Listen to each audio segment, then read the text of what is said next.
అన్నా రేపు college fee కట్టాలంటారా, లేకపోతే ఎగ్జామ్ రాయనివ్వరంట. నీకెన్నిసార్లు చెప్పాలి ఊకే అన్నా అన్నా అని పిలవకని?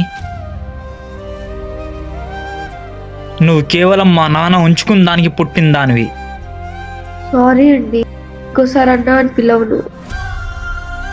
రేయ్, ఎందుకురా మీ చెల్లి అలా అంటావు? తను పాపం రా. రేయ్, నీకేం సంబంధం లేదు, నువ్వేం మాట్లాడకు. అవునన్నా, మీరే కరెక్ట్ మీ నాన్న చేసిన దానికి.